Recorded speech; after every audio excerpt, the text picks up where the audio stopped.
Start है क्या? हाँ भाई करें स्टार्ट, है ना? Good morning. तो अरे कैसे हो आप? बहुत दिनों बाद आए हो। अच्छा अच्छा, सब ठीक है। चलिए, तो अपना स्टार्ट करते हैं ना। प्रोग्रामिंग सेगमेंट को ही आगे बढ़ाते हैं। दैट मीन्स जावा। तो आप हेडिंग डालेंगे जावा। और आज अपन बात करेंगे किसकी? जावा की, है ना? किसकी बात करेंगे? जावा की। ठीक है।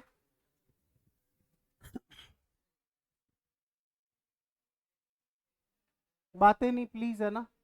समझे? अब देख, थोड़ा सा मैं कुछ इस पर डिस्कशन करना चाहूंगा, फिर अपन स्टार्ट करेंगे। आ जाओ।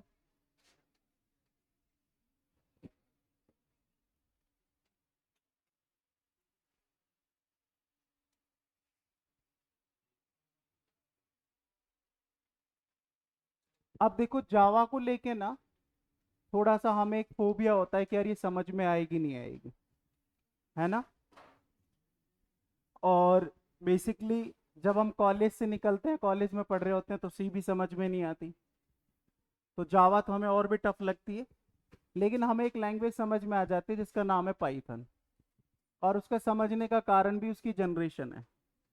वो लैंग्वेज इजी नहीं है। मतलब वो जिस जनरेशन में डेवलप हुई है ना, वो जनरेशन क्या है कि इस तरह की जनरेशन है कि उसमें बनने वाली लैंग्वेज सब कैसी होंगी? आसान होंगी। कैसे? अगर आपको याद हो तो हमने जनरेशन्स की बात करी थी। जब थर्ड जनरेशन की बात करें या फोर्थ जनरेशन्स की बात करें, ठीक है? तो थर्ड जनरेशन, इससे पहले आपके पास फर्स्ट जनरेशन थी। और आपके पास कौन सी थी? Second generation. आ रही है बात समझ में? जैसे हम थर्ड जनरेशन में आए तो यहाँ पे कौन सी लैंग्वेजेस से स्टार्ट हो गई थी? हाई लेवल लैंग्वेजेस से स्टार्ट हो गई थी, ठीक है? और यहाँ पे हमारे पास कौन सी थी? लो लेवल लैंग्वेजेस हमारे पास थी, ठीक है? मतलब हम हाई लेवल लैंग्वेज में आ गए। अब हाई लेवल लैंग्वेज में क्या है? ये ऐसी लैंग्वेज है कि ह्यूमन रीडेबल लैंग्वेज है, अंडरस्टैंडेबल लैंग्वेज है। मतलब हम आसानी से रीड कर सकते हैं, समझ सकते हैं, सब कुछ कर सकते हैं। क्योंकि इनमें आपको याद है कि जब हम कोडिंग करेंगे ना, उस कोडिंग के लिए हमें यूज में ली जाने वाली कौन सी भाषा हो गई? इंग्लिश। मतलब कोड करना है किस में लिखना है? इंग्लिश में। मतलब यहाँ पे इंग्लिश में लिखेंगे। जैसे एक एग्जाम्पल आपको दूं, चाहे आप वो सी का मान लो, चाहे सी प्लस प्लस का मान लो, या जावा का। सपोज इंट एक्स लिखा, तो ये जो इंट एक्स है ना, इसको सब समझ रहे हैं। लेकिन लैंग्वेज के हिसाब से इनका मेमोरी और इनका जो मेमोरी एलोकेशन है उसका तरीका बदल जाता है। जैसे सी प्लस प्लस या जावा की बात करो या सी में बात करो, तो सी में कंपाइल टाइम पे मेमोरी एलोकेट हो रही है। जावा में बात करें तो रन टाइम पे हो रही है। यहाँ पे अगर बात करें तो सी में 2 और 4 बाइट मेमोरी लोकेट हो रही है, लेकिन जावा में 4 बाइट मेमोरी लोकेट होगी। तो मतलब यहाँ पे मेमोरी लोकेशन सारी चीजें यही बदल जाती है। बट लिखा गया जो कोड है वो कैसा है? हाई लेवल लैंग्वेज का कोड है। दैट मीन्स अंग्रेजी में लिखा गया है। चाहे यहाँ पहली बार कोई बच्चा पढ़ रहा हो, लेकिन इस बोर्ड पे पढ़ सकता है कि आई एन टी एक्स लिखा हुआ है, दैट मीन्स इंट एक्स लिखा हुआ है। ठीक है? अब जैसे इसमें आए तो हमें इंग्लिश का तो सहारा ले, जब जो चीज बनी हुई है उसमें और इनांसमेंट होना है। मतलब हमें यहाँ पे प्लस में क्या यूज करना है? स्टेटमेंट्स का यूज करना है। किसका यूज करना है? स्टेटमेंट्स का यूज करना है। मतलब अब भाषा और भी आसान हो गई। मतलब हमें अब जो कोडिंग करनी है वो कैसे करनी है? स्टेटमेंट में करनी है। तो मतलब और भी आसान होगी। कैसे? अब जो आपकी ये जो जावा है ना, जो हम पढ़ रहे हैं, वो कौन सी लैंग्वेज है? थर्ड जनरेशन है। और मैंने कहा कि साहब जो पाइथन है ना, वो कौन सी है आपकी? फोर्थ जनरेशन है। मतलब यहां पे क्या हो गया? स्टेटमेंट हो गया। अरे बस समझ, मतलब कोड कैसे करेंगे हम? स्टेटमेंट में ही करने वाले। कैसे? अगर जैसे कोई एग्जांपल मैंने उस टाइम भी दिया था कि फोर्थ जनरेशन की एसक्यूएल होती है जिसका एक पूरा सीधा स्टेटमेंट लिखा जाता है। जैसे इंसर्ट इनटू वैल्यूज, और जो वैल्यूज आप डाल रहे हो वो क्या है? कि इंसर्ट है, कोई भी पढ़ सकता है। आ रही बात समझ में? और अगर इसका कोड करें, जैसे मैंने यहाँ पे लिखा कि x इज इक्वल टू 10, तो मैं सीधा पाइथन में लिखूं लो, ये देखो ऐसे ही लिख देना है मेरे को, मतलब देखा जाए तो बहुत आसान हो गया, ना कोई स्टेटमेंट को टर्मिनेट करने का चक्कर, ना कोई डेटा टाइप पुट करने का चक्कर, मतलब कहीं न कहीं इसको स्टेटमेंट वाइज फ्लो में डाला गया। तो इस वजह से जावा देखा जाए तो एज कंपेरिजन, अगर जावा को हम कंपेयर करें, है क्या उस पर भी आऊंगा मैं, सी प्लस प्लस से तो आसान है। किससे आसान है? सी प्लस प्लस से। और जो जावा है ना, पाइथन से टफ है। मतलब यहां पे अगर पाइथन के कंपैरिजन में जाओ तो जावा को सीखना थोड़ा सा मुश्किल है, लेकिन इतना भी मुश्किल नहीं है कि अपन नहीं सीख सकते। और बिल्कुल मैं एक एक गारंटी लेता हूं, एक एक विद्यार्थी को समझ में आएगी। समझ रहे हैं? क्योंकि सीक्वेंस और समझाने का तरीका और आप कितने अटेंशन से बैठे हो उसका तरीका मैटर करता है। तो थोड़ा सा इसका इंट्रोडक्शन स्टार्ट करेंगे। और जावा क्यों पढ़ रहे हैं? अब देखिए सिलेबस में कोई स्पेसिफिक नहीं है कि जावा ही पढ़नी है क्या कंप्यूटर निर्देशक के सिलेबस में जावा लिखा हुआ है क्या? नहीं लिखा हुआ। सिर्फ क्या लिखा हुआ है, अगर आपके सिलेबस में आता हूं, वेरी गुड, यही लिखा हुआ है प्रोग्रामिंग लैंग्वेज। और साथ में हमें क्या लिखा हुआ है कि साहब हमें क्या पढ़ना है, उप्स। अब बात आती है कि राजस्थान में सबसे ज्यादा ट्रेंड में या राजस्थान में यूज होने वाली कंपटीशन में जो लैंग्वेज वो कौन सी है, या प्रीवियस एग्जाम के हिसाब से भी हम अगर अंदाजा लगाएं तो क्वेश्चन कहां से बनते हैं, सी प्लस प्लस से और जावा से बनते हैं। मतलब यहाँ पे जो हमें ऊप्स को कवर करना है वो सी प्लस प्लस के माध्यम से और जावा के माध्यम से करना है। और साथ में हमें यूज जो करना है वो पाइथन का करना है। मतलब उसने कहा है कि पाइथन का तो इंट्रोडक्शन ही रखना है, पाइथन का इंट्रोडक्शन रखना है, डॉट नेट का इंट्रोडक्शन रखना है।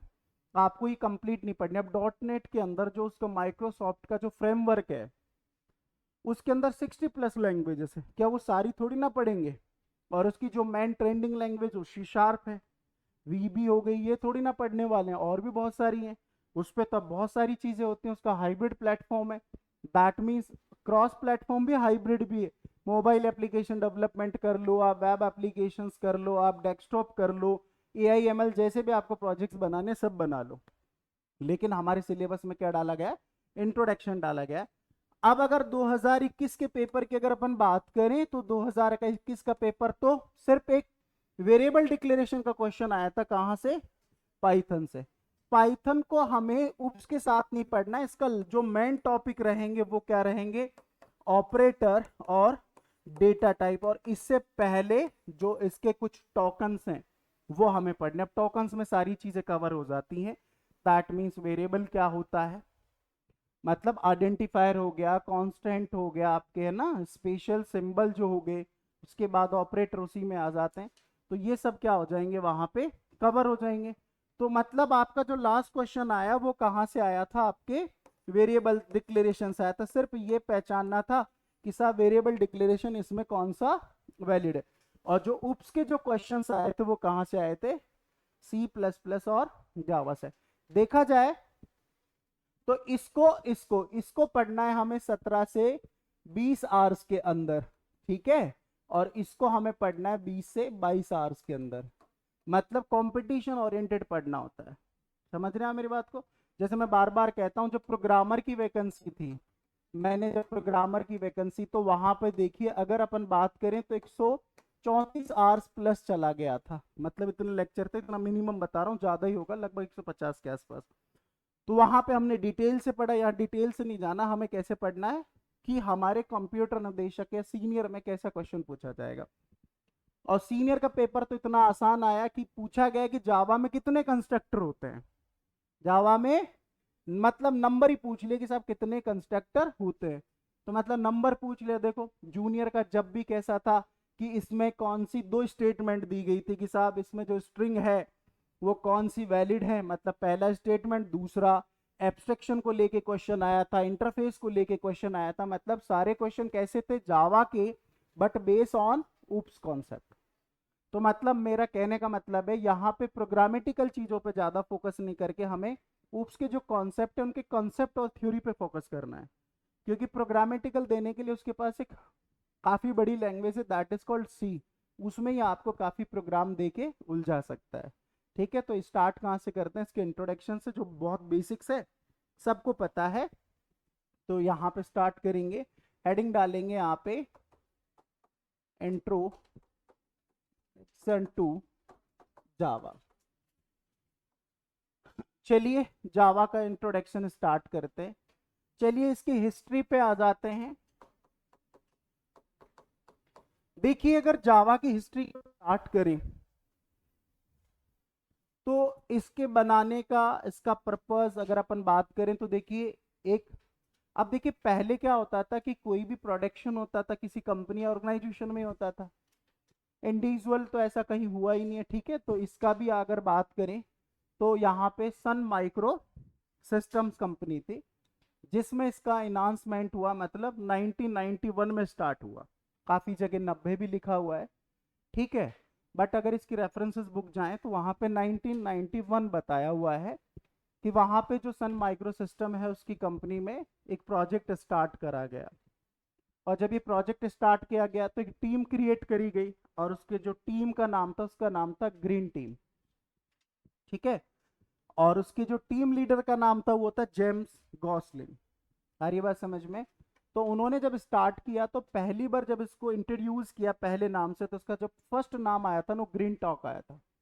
क्या नाम आया था? Green talk. बट इनको कुछ यूनिक और पॉपुलर नाम चाहिए था तो फिर इन्होंने नाम चेंज करा ओएक से। अब ओएक अगर अपन बात करें तो वहां पे एक, अगर अपन बात करें तो एक ट्री है, समझ रहे हैं, काफी फेमस है। बट जब उसका ट्रेडमार्क क्या होता है, आपको पेटेंट तो लेना पड़ता है अगर आप चाहते हो कि चीजें फेमस हो जाए, जो आप लैंग्वेज डेवलप कर रहे हो, जो भी आप कर रहे हो। तो बट उसका ऑलरेडी ट्रेडमार्क था। तो उसके बाद एक्चुअल में जो ऑफिशियली इसका जो नाम हुआ वो 1995 में हुआ, मतलब 95 में एग्जैक्टली जावा इसका नाम रखा गया। बट जावा की जो शुरुआत तो 1991 में ही हो गई थी जब James Gosling as a team leader था। और जब इसको ऑफिशियली लॉन्च करा गया 1995 में तो टीम लीडर ना कह के इसको फाउंडर कहा गया, किसका? जावा का। और किसको फाउंडर कहा गया था? James Gosling. और कौन सी कंपनी थी उस time? Sun micro system. But एक रिसेशन टाइम आया जिसमें सहारा, सन माइक्रो सिस्टम, बहुत बड़ी बड़ी कंपनियों का दिवालिया निकल गया। इवन नोकिया जैसा जिसकी इंडिया को पूरा कैप्चर कर रखा था। आज किसी के हाथ में नोकिया की कोई टेक्नोलॉजी है क्या? या नोकिया का सेल फोन है? कि भाई साहब पहले हर दूसरे व्यक्ति के पास क्या हुआ करता था? नोकिया। लेकिन खत्म किसने कर दिया? एंडी रूबिन ने भाई। 2002 में एंड्रॉइड को सोच के लाया वो छोटे डिवाइसेस के लिए, 5 तक काम किया। साथ में गूगल के साथ क्या कर दिया उसने? एसोसिएट हुआ, दैट मीन्स गूगल ने उसको परचेज कर लिया। और 8 में तो गूगल ने उसके HTC के साथ मिलकर लॉन्च कर दिया, that is called Android operating system.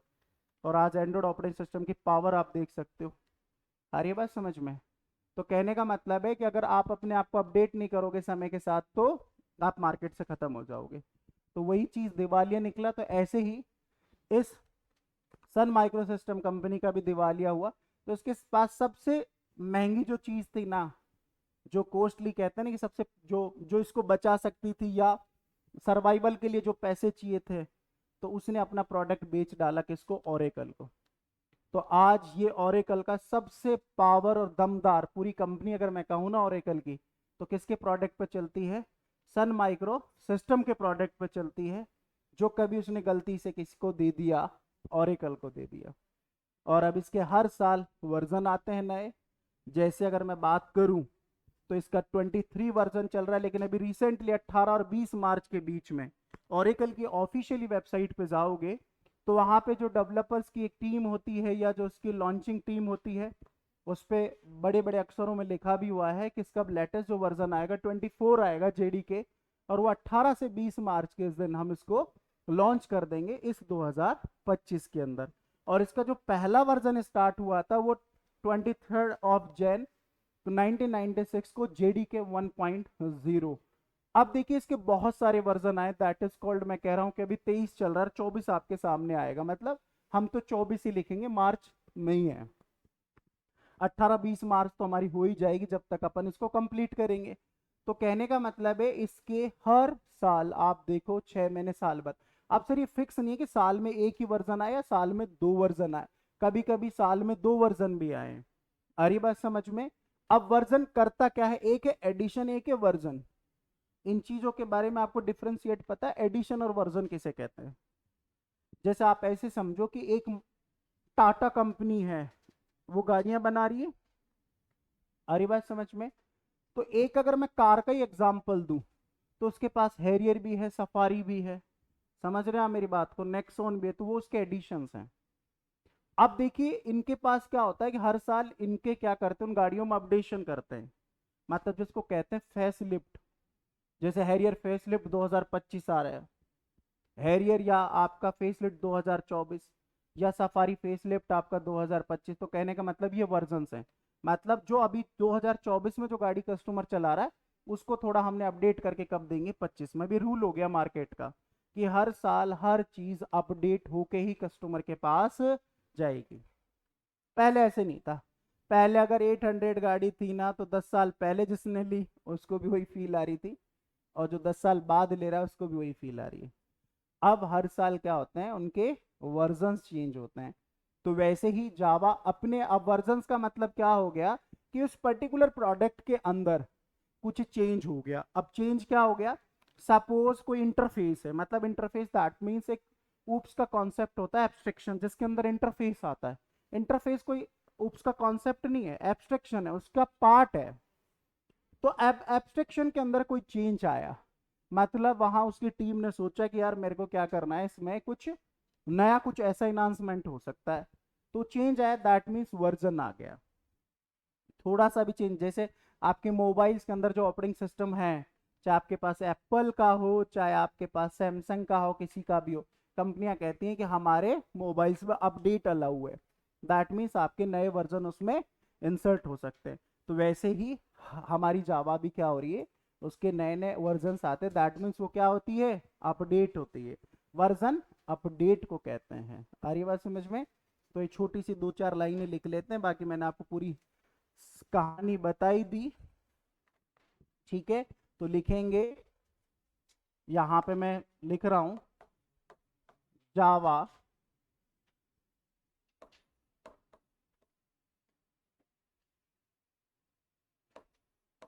जावा को 1991 में शुरू किया गया था।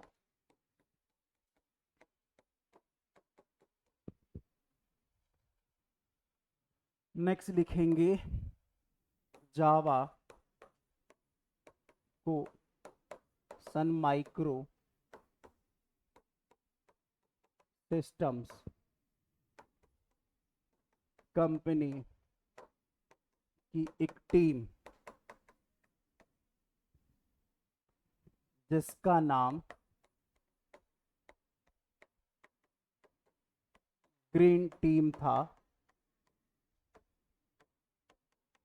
और उस टीम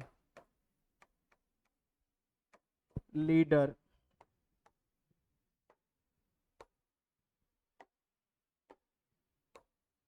का नाम जेम्स गॉसलिंग था। ठीक है, ये तो उसकी शुरुआत हुई। जावा को 1991 में शुरू किया गया था। जावा को सन माइक्रो सिस्टम्स कंपनी की एक टीम, जिसका नाम ग्रीन टीम था, और उस टीम लीडर का नाम जेम्स गॉसलिंग था। अब देखिए नेक्स्ट, अगर अपन लाइन लिखें यहां पे, जावा को फर्स्ट टाइम ग्रीन टॉक से इंट्रोड्यूस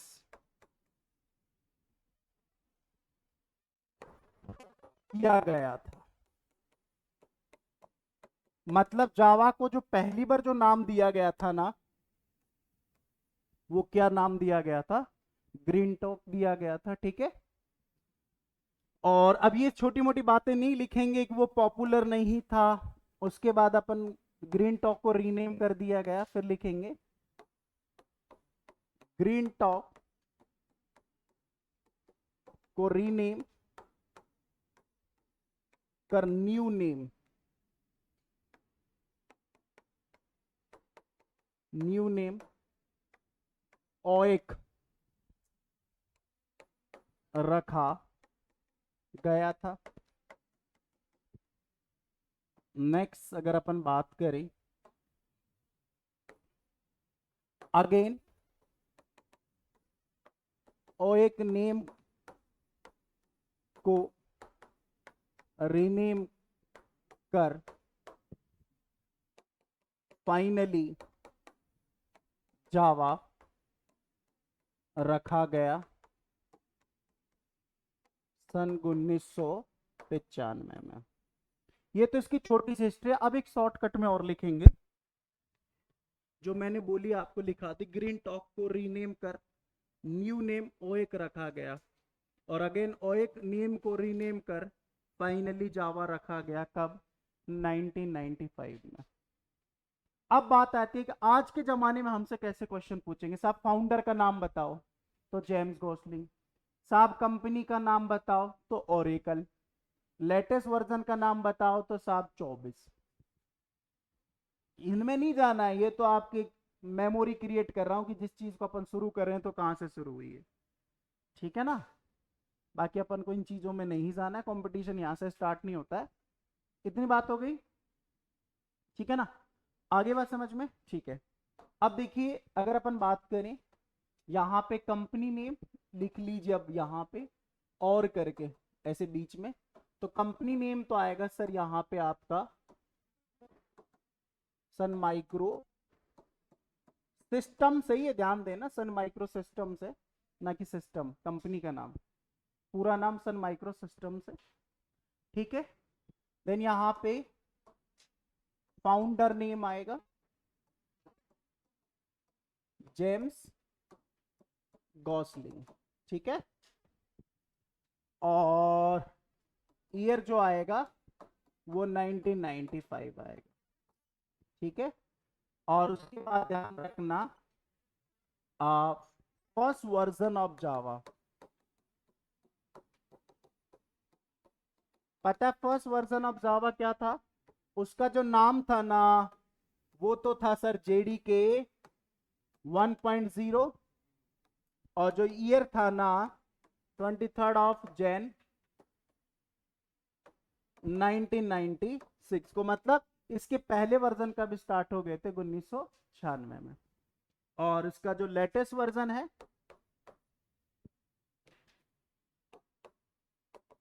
लेटेस्ट वर्जन ध्यान देना कितना लिखेंगे? 24।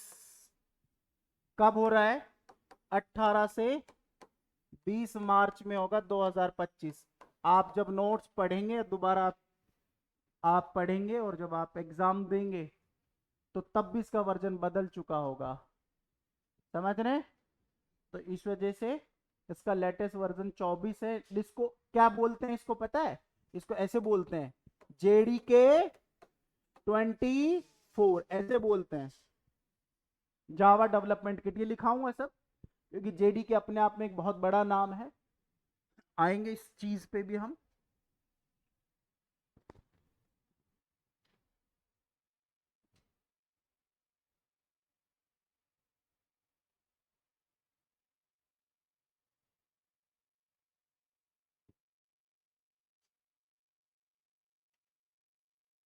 इतना हो गया, चलिए आगे बढ़ते हैं।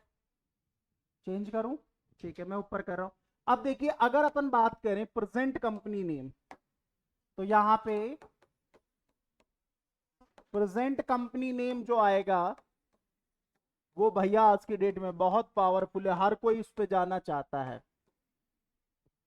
अगर कोई प्राइवेट डेवलपर है या इंजीनियरिंग करके उसको सिर्फ प्राइवेट में स्कोप बनाना, तो उसका भी ड्रीम होता है माइक्रोसॉफ्ट, ओरेकल, इन कंपनियों में, गूगल, इनमें जाने का उसका सपना, ठीक है। अब जेडी के सर्टिफिकेशंस भी होते हैं, जो मैं कभी ट्रेनर हुआ करता था जावा का ही, तो बहुत सारे सर्टिफिकेशंस इसमें बच्चे करते थे। कोर जावा बेसिस क्वेश्चन आता है, तो जिनको ओसीजीपीए अपन कहते हैं, तो वो होते हैं version two version, that means editions या जैसे वर्जन। तो अगर किसी के पास ये क्वालिफाइड सर्टिफिकेशंस होते हैं तो उसको डायरेक्ट ऑफर भी होता है, बहुत अच्छा सर्टिफिकेशंस होते हैं। और ये ओरेकल सर्टिफाइड सर्टिफिकेशंस होते हैं। आप अगर इसकी वेबसाइट पे जाएंगे तो एक कोई भी स्टूडेंट जो इंजीनियरिंग का है वो कर सकता है। जयपुर में इसका जो सेंटर लगता है वो कूकस में लगता है। इसका एग्जाम साल में 2 बार एग्जाम होता है और वो आर्या कॉलेज में लगता है। ठीक है। और सबसे विडम्बना ये है, आर्या इंजीनियरिंग कॉलेज के सारे बच्चे वहाँ सर्टिफाइड हो जाते हैं। अब वो आई डोंट नो कैसे हो जाते हैं, वो आप भी समझ सकते हैं। हाँ जुगाड़ सरपंच साहब। सरपंच साहब पता है क्या कह रहा है, जुगाड़, और ऐसा आंख और मिचका रहा है। अरे मैं समझ गया। माना तेरे पास 7 करोड़ का बजट आता है। चलिए, इतना हो गया। अब बात करते हैं कि साहब जावा की ये तो एक हिस्ट्री थी। अब आ जाते हैं कि कि अगर अपन बात करें तो साहब इस जावा की कितने एडिशन हैं या कौन कौन सी एप्लीकेशंस इससे बन सकती है। तो जावा के वर्जन्स के बाद एडिशंस की बात आती है, तो ठीक है। तो अब बात करेंगे एडिशंस ऑफ जावा।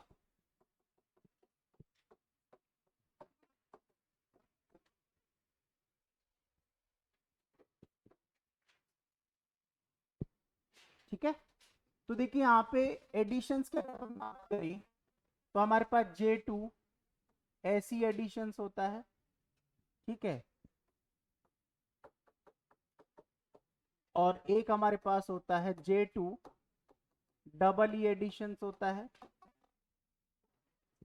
ऐसे ही एक हमारे पास J2 एम ई एडिशन होता है। ठीक है। इसको हम कहते हैं जावा टू स्टैंडर्ड एडिशन। ठीक है। इसको हम कहते हैं जावा टू एंटरप्राइज एडिशन। इसको हम कहते हैं जावा टू माइक्रो या मैक्रो एडिशन। ठीक है जी। जर्नली आप इंजीनियरिंग करते हैं, बीसीएमसी करते हैं, तो जावा जब आपको पढ़ाई जाती है तो उसको कोर जावा भी कहते हैं, जो हमारे सिलेबस में यही है। हमें यही पढ़नी है भाई, समझ रहे हैं। और इसको हम क्या कहते हैं, इसकी एडवांस जावा कहते हैं। ठीक है।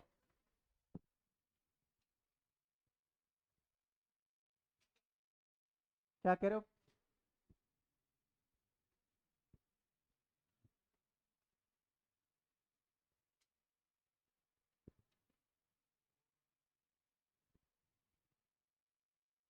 अरे नरेंद्र क्या कह रहा है, बोल, यहाँ तक आवाज ही नहीं आ रही यार। अच्छा, टीना के साथ बैठा है इसलिए आवाज नहीं आ रही। तेरी आवाज दबा ली क्या इसने?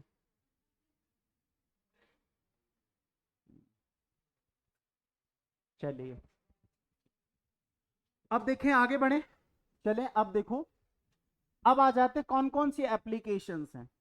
मतलब हम किससे, जावा से कौन कौन सी एप्लीकेशन, कभी कभी छोटा सा क्वेश्चन आ जाता है, साहब इसमें से पहचानो जावा से बनने वाली एप्लीकेशंस का टाइप, एप्लीकेशन कौन सी हो सकती है। वो नाम नहीं देगा, टाइप देगा एप्लीकेशन, कि साहब डेस्कटॉप है क्या, मोबाइल बनेगी क्या, रोबोटिक एप्लीकेशन बनेगी क्या, एम्बेडेड एप्लीकेशन होगी क्या, इस तरह का आपसे। ठीक है। तो अब अपन जावा एप्लीकेशंस, तो जावा, अब देखिए सर, इससे जो आप बना सकते हो डेस्कटॉप, ठीक है, या जीयूआई एप्लीकेशन, आपकी डेस्कटॉप या जीयूआई एप्लीकेशन बना सकते हो जावा से। मतलब जो आपकी डेस्कटॉप एप्लीकेशन, आप समझ रहे हैं, जैसे क्या एग्जांपल दूं, जैसे आप, फॉर एग्जांपल आप ये समझे कि जैसे आपके पास कोई बिल कट करने का सॉफ्टवेयर है, समझ रहे हैं आप मेरी बात को। जैसे माना मैंने कोई डेस्कटॉप एप्लीकेशन में, अब वो कोर जावा में बनेगी, AWT का यूज करते, AWT तो कोई नहीं यूज करता, स्विंग का यूज करके पढ़ाऊंगा, ये सारे छोटे छोटे इंट्रोडक्शंस दूंगा। तो अब डेस्कटॉप एप्लीकेशंस हो गई, जिसको कंसोल भी कह रहे हैं।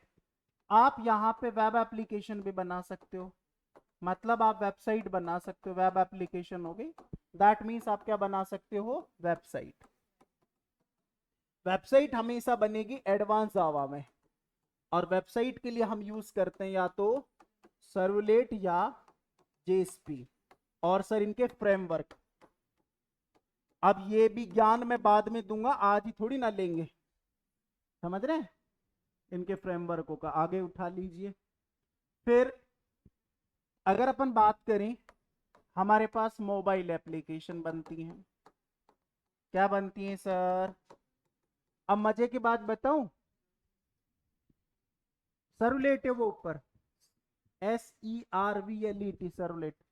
इसको नहीं पढ़ेंगे अपन, एडवांस का पार्ट हो गया, आपके सिलेबस में नहीं है। तो बाकी इंट्रोडक्शन देंगे हर चीज का आपको बताएंगे। अब अगर अपन बात करें, मैं किसकी बात कर रहा था, मोबाइल एप्लीकेशन। एक मजे की बात बताऊं, जो एंडी रूबिन का डेवलप एंड्रॉइड ऑपरेटिंग सिस्टम है ना, उसकी जो एप्लीकेशंस बनी वो जावा में ही बनी। किसमें बनी? यानी जो उसका जो एंड्रॉइड ऑपरेटिंग सिस्टम है ना, उसकी जो सपोर्टिव एप्लीकेशन है वो किसमें बनी? जावा में। अब क्या है, सब जावा इतनी कैप्चर कर लिया ना उस ऑपरेटिंग सिस्टम को और उस प्लेटफॉर्म को, कि उसके बगैर काम नहीं हो रहा। तो फिर गूगल कमजोर थोड़ी ना ओरेकल से। अरे, दो बराबर के अगर नेता हैं, इलेक्शन एक ही फील्ड से लड़ रहे हैं, तो अपना दबदबा बनाने के लिए, अपने वोट करने के लिए सब एफर्ट्स करते हैं। तो दोनों एक ओहदे की कंपनी है। तो फिर गूगल ने क्या किया, एक अपनी खुद की लैंग्वेज डेवलप कर दी, दैट इज कॉल्ड कॉटलिन। कौन सी? मतलब जावा, जो जावा एप्लीकेशंस, जो बेसिकली मोबाइल एप्लीकेशन जो जावा के थ्रू हम डेवलप कर रहे थे ना, पहले डेवलप होती थी इक्लिप्स के माध्यम से। मतलब टूल यूज होता था आईडी इक्लिप्स, लैंग्वेज यूज होती जावा। समझ रहे हैं? अब जैसे जैसे धीरे धीरे क्या करा कि जावा के सिकंजे से बाहर निकलना था, तो उन्होंने सबसे पहले किसको बदला? टूल बदला। और नया टूल लेके आए एंड्रॉइड स्टूडियो। आ रही बात समझ में? फिर जैसे जैसे एंड्रॉइड स्टूडियो चला, उसके बाद वो लैंग्वेज से बचने के लिए जावा से फिर लेके आए क्या? कॉटलिन। लेकिन जावा ने कच्चे खेल थोड़ी ना खेले हैं। जावा ने आज तक ऐसा, जो कहते हैं ना कि यूनिक लाइब्रेरीज होती हैं कि भैया इसके बगैर काम नहीं चलेगा, तो आज भी कॉटलिन किसकी लाइब्रेरी यूज करता है? जावा की। मतलब भाई ठीक है, तुम तुम्हारी गाड़ी बना लो, तुम तुम्हारे ड्राइवर बिठा लो, लेकिन पार्ट्स तो मैं ही दूंगा। समझ रहे हैं? पार्ट्स तो मैं ही दूंगा। बना लो, आप ओनर आप बन जाओ, गाड़ी आप बना लो, टायर भी आपके, ड्राइवर भी आपका, लेकिन मेन इंजन मेरा ही रहेगा। सारी बात समझ? तो ये है जावा। यानी आज आपके हाथ में जो मोबाइल एप्लीकेशंस है ना, वो जावा की हैं। अगर सपोर्ट लाइब्रेरी उसकी नहीं है ना, तो एक एप्लीकेशन रन नहीं हो सकती। तो वो मोबाइल एप्लीकेशंस भी इसी से बन रही हैं आपकी। अब मोबाइल एप्लीकेशन के साथ साथ अगर अपन बात करें यहाँ पे एग्जांपल, जैसे एंड्रॉइड ऐप। और दूसरी बात, फिर इन्होंने क्या किया इस पर, जैसे मेरे को ज्यादा जानकारी इस वजह से है क्योंकि मैं इसका डेवलपर भी रहा हूं। समझ रहे हैं? मतलब कहने का मतलब है, जो एंड्रॉइड है ना, उसमें मैंने एज ए डेवलपमेंट भी काम किया है, नेटिव और हाइब्रिड पे। अब इसकी इसने हाइब्रिड टेक्नोलॉजी लाया। कौन सी? हाइब्रिड में ये लेके आया बेसिकली, जैसे हाइब्रिड प्लेटफॉर्म एप्लीकेशंस, मतलब जो एक बार कोड करेंगे रन एनीवेयर, मतलब दैट मींस आपका वो जो कोड है ना, आपके आईओएस पे भी चल जाएगा, आपके एंड्रॉइड पे भी चल जाए, कि कुछ तो बच जाए हम। समझ में? कि डार्ट को इंट्रोड्यूस कर दिया। किसको इंट्रोड्यूस कर दिया कि अब हम किस में काम करेंगे? डार्ट में। कि साहब हमसे बच के कहां जाओगे, हम तो डार्ट में भी आपको सपोर्ट करेंगे। मतलब फिर गूगल ने एक नई लैंग्वेज को इंट्रोड्यूस किया हाइब्रिड टेक्नोलॉजी के लिए, दैट इज कॉल्ड डार्ट। समझ रहे हैं? और इसके लिए इन्होंने फिर से एक फ्रेमवर्क को सब फ्रेमवर्क में क्रिएट किया। जैसे माइक्रोसॉफ्ट का जो डॉट नेट फ्रेमवर्क है, उसमें बहुत सारे कंपोनेंट्स हैं, मैं कहूँ कि सब फ्रेमवर्क्स हैं। तो ऐसे इंटेली आपका बेसिकली यहाँ पे यूज हुआ। तो यहाँ पे डार्ट का यूज हुआ हाइब्रिड के लिए। नेटिव के लिए तो सिंपली आप उसी के प्लेटफॉर्म पे कॉटलिन का यूज करके कर सकते हैं, लेकिन हाइब्रिड में अगर काम करना है तो आपको कौन सी लैंग्वेज यूज करनी पड़ेगी? डार्ट। तो बेसिकली यहाँ पे एंड्रॉइड एप्लीकेशन जो है वो किसके द्वारा बन रही है? जावा के द्वारा बन रही है। ऐसी आपकी गेमिंग एप्लीकेशन, आपकी गेमिंग एप्लीकेशंस भी जावा से बनती हैं। आपकी एम्बेडेड एम्बेडेड एप्लीकेशन हो गई, उतार लीजिए। आपकी रोबोटिक्स एप्लीकेशन,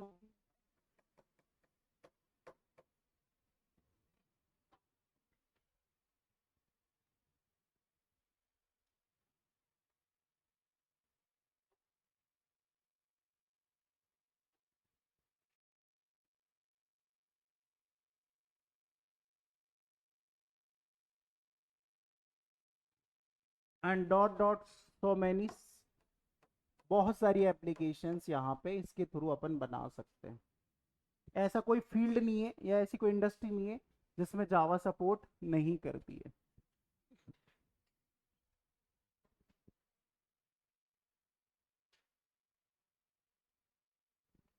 इतना हो गया, ठीक है। अब आप सोच रहे होंगे सर मैंने रोबोटिक्स तो कह दिया, क्या एआई एप्लीकेशंस बन सकती है, एमएल एप्लीकेशन? बिल्कुल, आप ये भी लिख लीजिए, नीचे लिख लीजिए। कहाँ चला गया मेरा पेज?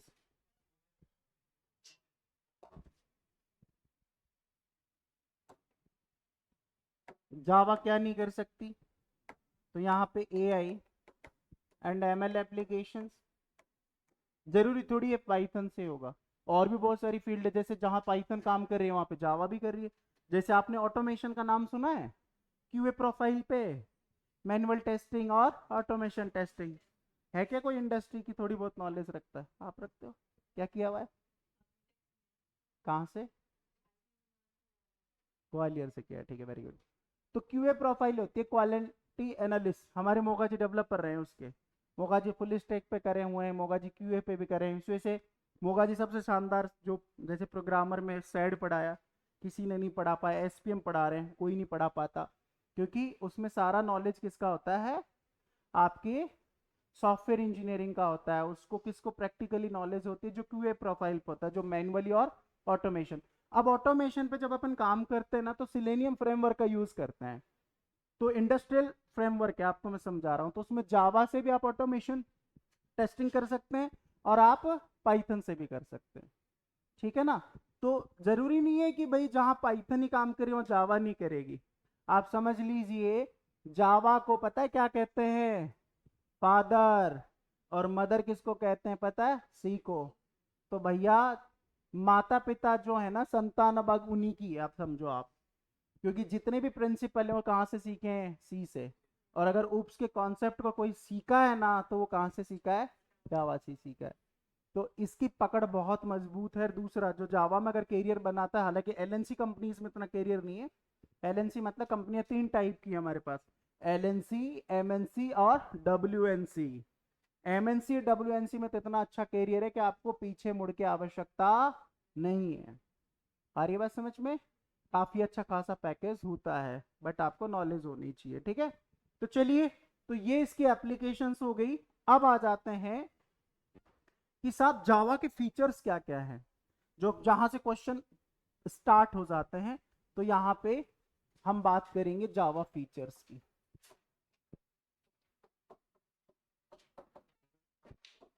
ये आपका अब एक्चुअल में वो कंपटीशन में पूछेगा यहां से। अब देखिए जावा का फीचर्स। अब देखिए सबसे पहला जो फीचर्स है ना इसका, सिंपल। किसी भी रेफरेंस बुक, किसी वेबसाइट पे पढ़ोगे तो सबसे पहले जावा क्या कहते हैं? मैं सिंपल हूं। अब सब सिंपल कैसे? क्या धोती कुर्ते पहने हुए हैं क्या? सिंपल है? हाँ? कोई आदमी खुकार है, उसको धोती कुर्ते पहना दो व्हाइट कलर की, सिंपल थोड़ी है। तो कहने का मतलब इसको सिंपल क्यों कह रहे हैं? जो इसके सिंटैक्स है ना, मतलब इसमें जो कोड लिख रहे हैं as comparison C plus plus, उसके कंपेरिजन से इसके सिंटैक्सेस जो होते हैं वो बड़े आसान होते हैं। समझ रहे हैं? इस वजह से हम इसको क्या कहते हैं? सिंपल कहते हैं, ठीक है। यहाँ पे बिकॉज जावा लिखें programming syntaxes are very easy and understanding।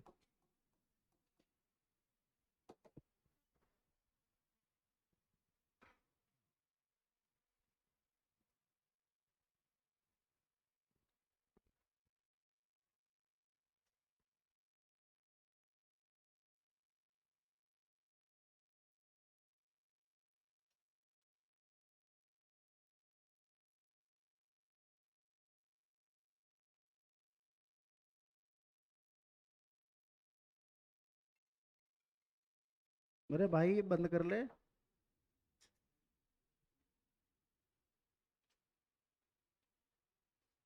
Next लिखें, डन। अब आ जाते हैं दूसरा, यहाँ पे अब देखिए ये भी इसका फीचर्स ही है साहब, मतलब ये ऐसी लैंग्वेज है जो किसको सपोर्ट करती है, मतलब उप्स कॉन्सेप्ट। अब देखिए कौन कौन से कॉन्सेप्ट है जिनको हम पढ़ेंगे भी और हमें पता होना चाहिए, ठीक है। काफी जगह वो सीधे कॉन्सेप्ट ही लिखे हुए हैं, क्लास ऑब्जेक्ट ये सारे, लेकिन आपका इसका मतलब ये क्या क्या कॉन्सेप्ट में आपका क्लास आ जाता है, आपका ऑब्जेक्ट आ जाता है, आपका इनहेरिटेंस हो गया, ठीक है, आपका यहाँ पे एब्स्ट्रैक्शन हो गया, आपका यहाँ पे बेसिकली पॉलीमॉर्फिज्म हो गया, ठीक है, आपका यहाँ पे क्या हो गया, एनकैप्सुलेशन हो गया। ये हमारे क्या हैं इसके उप्स के कॉन्सेप्ट से लीजिए।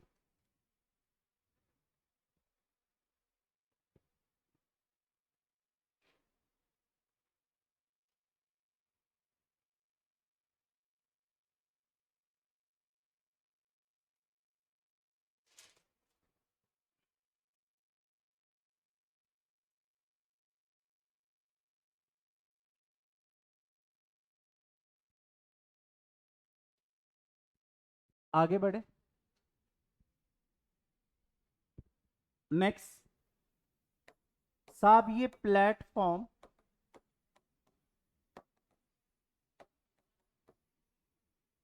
इंडिपेंडेंट है। क्या है ये, प्लेटफॉर्म इंडिपेंडेंट, मतलब इसका जो कोड है ना, आप एक बार लिखो रन एनीवेयर, मतलब ये प्लेटफॉर्म डिपेंडेंट नहीं है। क्यों, क्योंकि साहब जो इसका जो बेसिकली जेवीएम के माध्यम से, मतलब जेवीएम क्या है वो भी मैं आपको बताऊंगा, आगे पढ़ेंगे। Due to JVM, why Java is platform independent, due to JVM, क्योंकि जावा का जो कोड है वो कहां चलता है, जेवीएम में चलता है। अब साहब जेवीएम क्या है, एक वर्चुअल या एब्स्ट्रैक्ट मशीन है आपकी, जो आपके सिस्टम में ऑलरेडी इंस्टॉल्ड है, या मैं कहूं कि आपके ऑपरेटिंग सिस्टम से पहले जावा को कौन इंटरेक्ट करता है, जेवीएम करता है। मतलब आप समझ रहे हैं ना कि बेसिकली जावा का प्रोग्राम आपके ऑपरेटिंग सिस्टम पे नहीं चल रहा है, जावा का प्रोग्राम कहां चल रहा है, जेवीएम में चल रहा है। तो आप प्लेटफॉर्म इंडिपेंडेंट का भी क्वेश्चन पूछा जाए तो ड्यू टू जेवीएम, जिसको हम यहां पे जावा वर्चुअल मशीन या एब्स्ट्रैक्ट मशीन भी कहते हैं, इसका short name abstract machine, it is also called abstract machine.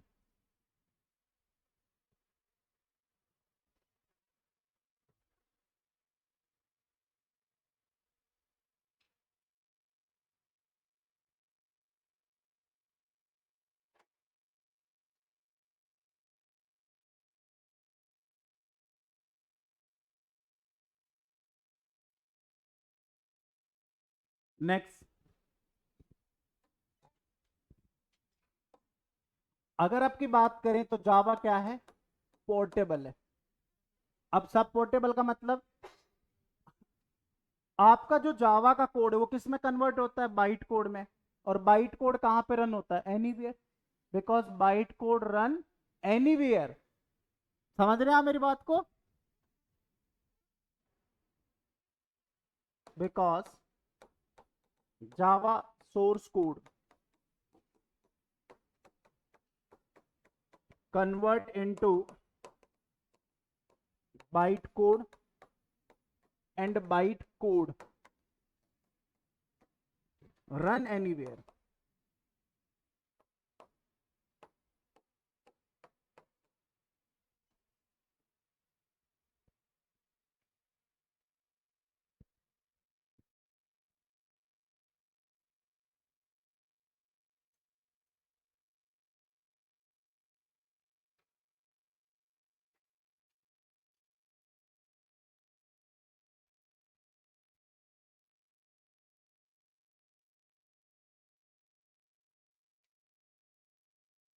ठीक है, नेक्स्ट,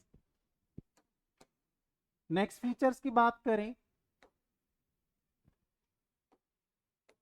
तो जावा आपकी क्या है, रोबस्ट है। क्यों है, क्योंकि जावा बेसिकली सपोर्ट एक्सेप्शन हैंडलिंग। आ रही बात समझ में, कि जावा में क्या है, एक्सेप्शन हैंडलिंग है। अगर एक्सेप्शन हैंडलिंग का कोई क्वेश्चन आता है और वहां रिलेट कोई फीचर्स करता है तो answer is that is called robust. आ रही बात समझ में? तो हम कहेंगे Java can be support exception.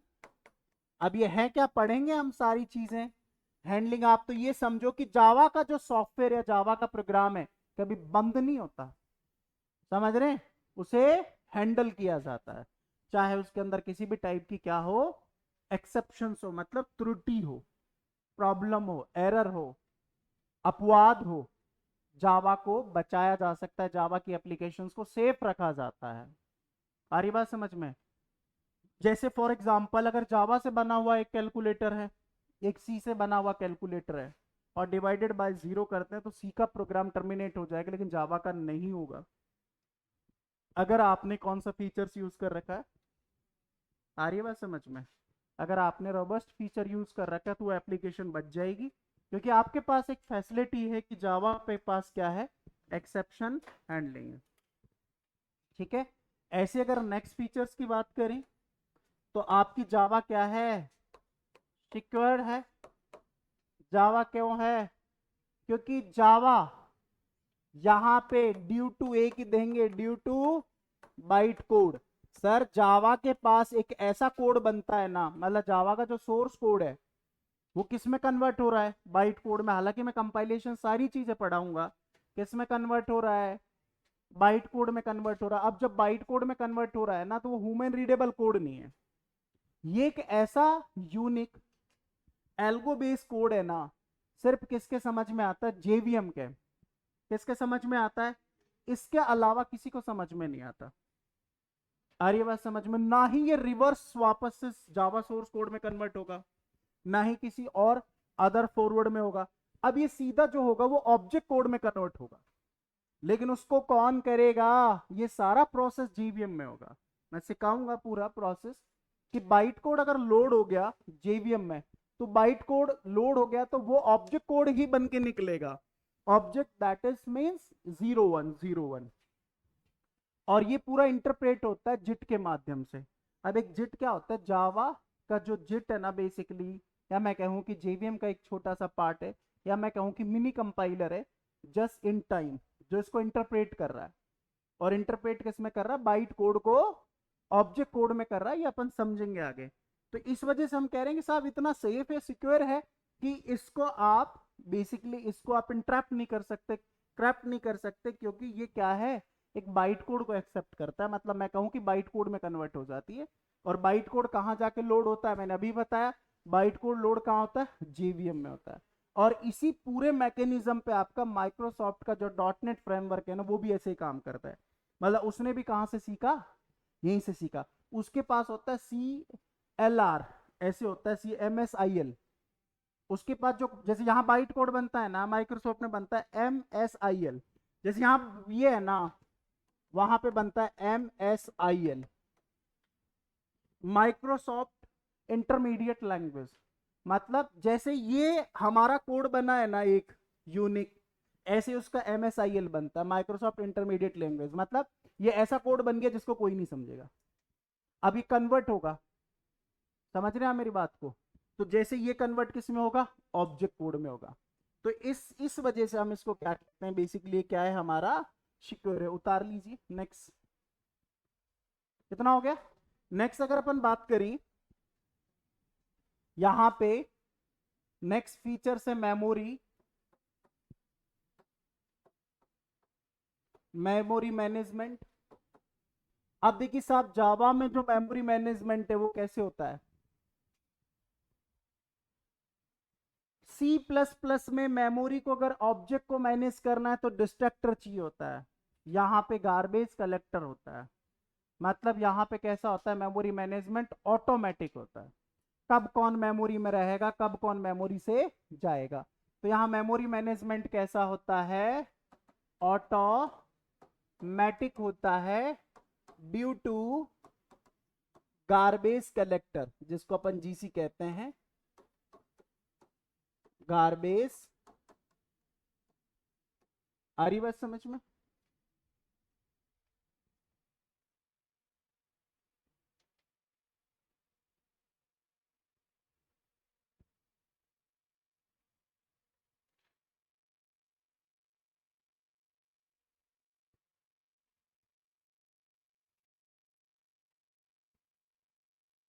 Next, high performance है मतलब फास्ट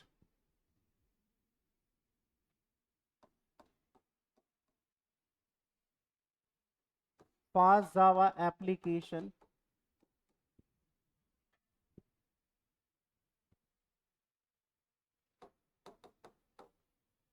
जो उनका एग्जीक्यूशन होगा ना, फास्ट जावा एप्लीकेशन एग्जीक्यूशन, वो हमेशा कैसा होता है, स्लोर नहीं होता। सी प्लस प्लस की बनी हुई एप्लीकेशन हो या जावा की बनी हुई एप्लीकेशन हो तो कैसी होगी, फास्टर होगी। ठीक है, नेक्स्ट यहां पे मल्टी थ्रेडिंग।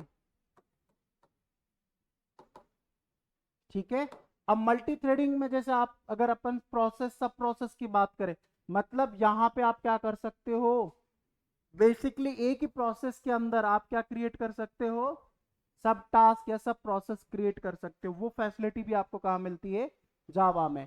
यानी जावा कैन बी सपोर्ट्स यहां पे मल्टी थ्रेडिंग। अब ये होती क्या है, ये सब अपन पढ़ेंगे। तो सब ये जावा के हमारे क्या होते हैं, फीचर्स होते हैं, और यहां से क्वेश्चन आता ही आता है। समझ रहे हैं?